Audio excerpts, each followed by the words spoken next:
বকুলপুর গ্রামে সবুজ নামে এক চাষি তার স্ত্রী রুমা ও মেয়ে সুমিকে নিয়ে বাস করত। নদী ভাঙনে সবুজের সব জমি হারিয়ে যায়।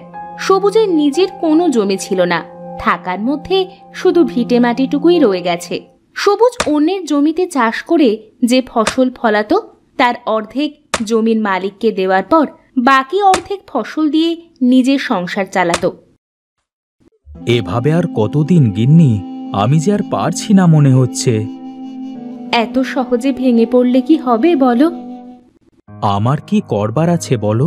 কষ্ট করে যে ফসলটুকু ফলাই তার অর্ধেকই দিয়ে দিতে হয় জমির মালিককে। আমাদের সামনে তো অন্য কোনো পথও নেই যে আমরা সবকিছু ছেড়ে সেখানে চলে যাব। সব চিন্তা তো শুধু সুমিকে নিয়ে। সুমি যদি না থাকতো তাহলে তো আমরা কবেই এখান থেকে চলে যেতাম।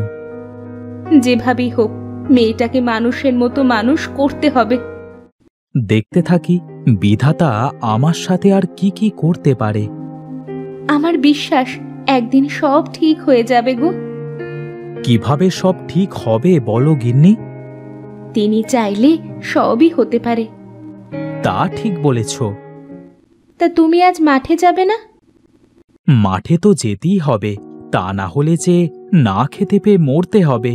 সুমি কোথায়? ওকে তো দেখতে পাচ্ছি না। ও বোধহয় খেলতে গেছে। ঠিক আছে, তাহলে আমি মাঠে চললুম গিন্নি।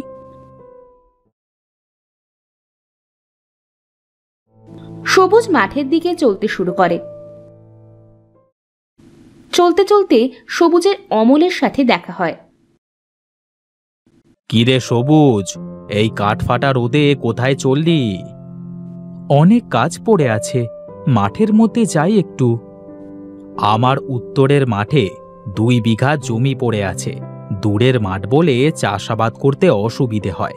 তুই চাইলে আমার ওই জমিটা চাষ করতে পারিস। অত দূরের মাঠে চাষ করে ফসল ঘরে তোলাই তো দুষ্কর। এই জন্যই তো ওই জমিতে চাষ করা ছেড়ে দিয়েছি। এখন ভেবে দেখ, তুই যদি পারিস। ঠিক আছে অমল ভাই, আমি তোমাকে পরে জানাবো। তা তোর মেয়েটা কেমন আছে? হ্যাঁ, ভালোই আছে অমল ভাই। শুনলাম তোর মেয়েটা নাকি অনেক সুন্দর, আর লেখাপড়াতেও নাকি অনেক ভালো। সবই তোমাদের দোয়ায়। ঠিক আছে ঠিক আছে, মেয়েটাকে নিয়ে আসিস আমাদের বাড়িতে, কেমন?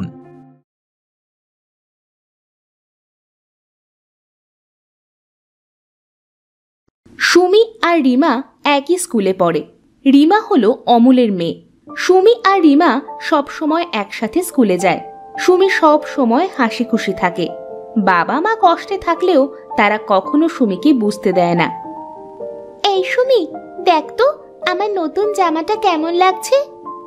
খুব সুন্দর হয়েছে। এই জামাটা আমার বাবা আমাকে কিনে দিয়েছে।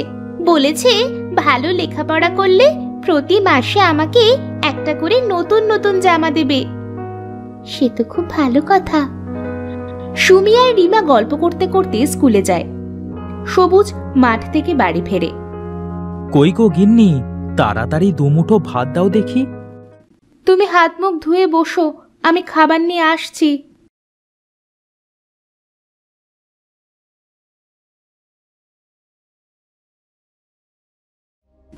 রুমা সবুজের জন্য খাবার নিয়ে আসে। সবুজ খাবার খেতে থাকে। ওগো, বলি মেয়েটার জন্য একটা নতুন জামা লাগবে। নতুন জামা মানে তো বেশ কয়েকটা টাকার হিসাব। ঠিক আছে, দেখি কি করা যায়। একটা মাত্র মেয়ে, পড়ার মাথাও ভালো। যেভাবেই হোক মেয়েটাকে শিক্ষিত করে তুলতেই হবে। সেই আশায় তো দিনরাত মেহনত করে যাচ্ছি। ঘরে বাজার শেষ হতে চলেছে, ওবেলা বাজারে গিয়ে কিছু বাজার করে আনবে। ঠিক আছে। সবুজ বিশ্রাম করার জন্য ঘরে চলে যায়। রুমা উঠান ঝাড় দিতে থাকে। মা, ও মা, স্কুল ছুটি হয়ে গেছে? হ্যাঁ মা, আজ একটু তাড়াতাড়ি স্কুল ছুটি হয়ে গেছে। তুই বস, আমি তোর জন্য খাবার নিয়ে আসছি।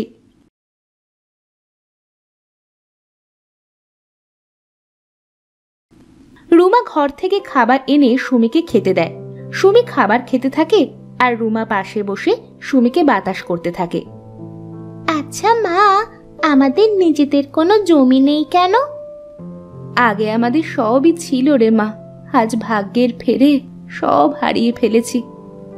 আমরা অনেক গরিব, তাই না মা? কে বলেছে আমরা গরিব? একদিন দেখবি আমাদের সব হবে, এজন্য তোকে মানুষের মতো মানুষ হতে হবে। আচ্ছা মা, ঠিক আছে।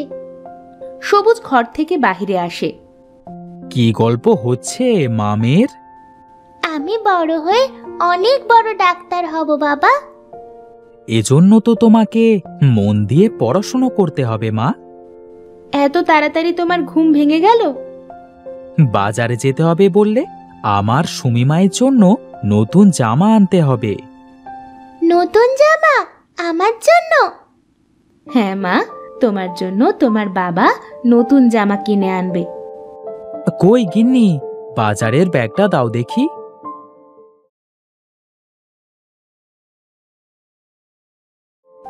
রুমা বাজারের ব্যাগ এনে সবুজের হাতে দেয়। সবুজ বাজারের দিকে চলতে শুরু করে।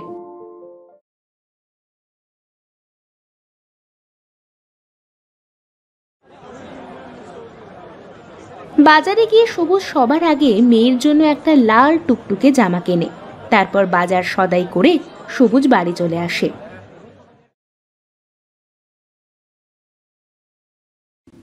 কই গো গিন্নি, কোথায় গেলে তুমি? এই তো আসছি। ধরো ধরো, বাজারের ব্যাগটা ধরো। কই আমার সুমিমা কোথায়? এই তো বাবা, আমি এখানে।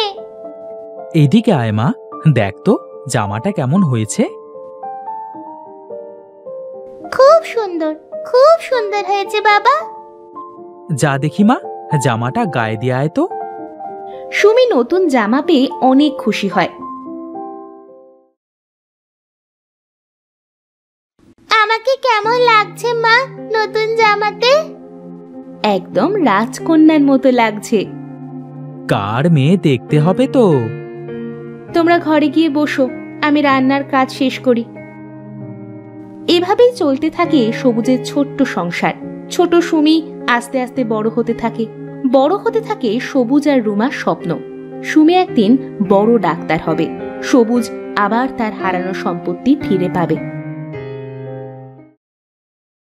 বাবা, কোথায় যাও তুমি? বাজারে যাই মা। কেন, তোমার কি কিছু লাগবে?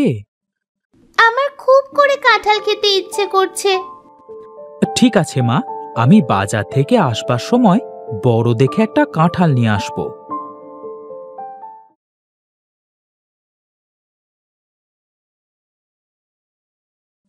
সবুজ বাজারে চলে যায়। বাজার শেষ করে সবুজ কাঁঠালের দোকানে যায়। ফল লাগবে নাকি ভাই? টাটকা টাটকা ফল, মাত্র গাছ থেকে পেড়ে আনা। কাঁঠাল কত করে ভাই? একদম 50 টাকা, এর কম হলে দিতে পারবো না। ঠিক আছে, আমাকে একটা বড় দেখে কাঁঠাল দেন দেখি।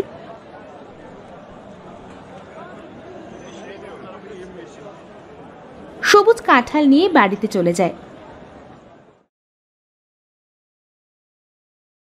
রুমা, কোথায় গেলে তুমি? দেখো দেখো, আমার সুমি মায়ের জন্য কত বড় কাঁঠাল নিয়ে এসেছি। উমা, কত বড় কাঁঠাল!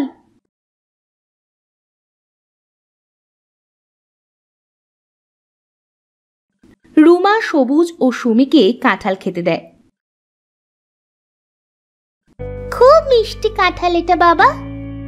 হ্যাঁ, মিষ্টি তো হতেই হবে, আমার মা কাঁঠাল খেতে চেয়েছে বলে কথা।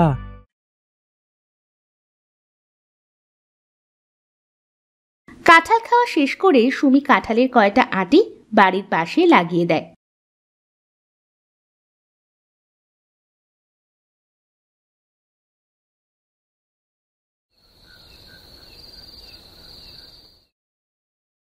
কতগুলো আঁটির মধ্য থেকে একটা চারা গাছ গজায়। সুমি নিয়মিত চারা গাছটিতে পানি দিয়ে যত্ন করতে থাকে। দেখতে দেখতে কিছুদিনের মধ্যে কাঁঠাল গাছটি বড় হয়ে যায়। বাবা দেখো, আমাদের কাঁঠাল গাছটা কত বড় হয়ে গেছে। হ্যাঁ মা, অনেক বড় হয়ে গেছে। কিছুদিনের মধ্যে বোধহয় কাঁঠাল ধরতে শুরু করবে। কই গো, শুনছো? বাপ বেটি মিলে কাঁঠাল গাছের কাছে দাঁড়িয়ে কি করো? মা, আমাদের কাঁঠাল গাছে কিছুদিনের মধ্যে কাঁঠাল ধরবে। হ্যাঁ, আগে ধরতে দাও, তারপর দেখা যাবে। কিছুদিন পরে গাছে কাঁঠাল ধরতে শুরু করলো। গাছের ওপর থেকে নিচ পর্যন্ত শুধু কাঁঠাল আর কাঁঠাল। এক একটা কাঁঠালও অনেক বড় বড়। মা দেখো দেখো, আমাদের কাঁঠাল গাছে কত কাঁঠাল ধরেছে। হ্যাঁ, এ তো অনেক কাঁঠাল ধরেছে। আমি আমার জীবনে এত কাঁঠাল কোনো গাছে ধরতে দেখিনি। শুধু কি এত কাঁঠাল, এত বড় বড় কাঁঠাল এর আগে কখনো দেখেছো? সত্যি, কাঁঠালগুলো অনেক বড় বড় হয়েছে। আমাদের গাছে কয়টা কাঁঠাল ধরেছে একবার গুনে ফেলো তো মা। সুমি গাছের কাঁঠাল 1-2 করে গুনতে শুরু করে। গাছে 100টি কাঁঠাল ধরেছে। এত বড় বড় কাঁঠাল, তার উপর 100টা, এ যেন কারো বিশ্বাস হওয়ার কথা না।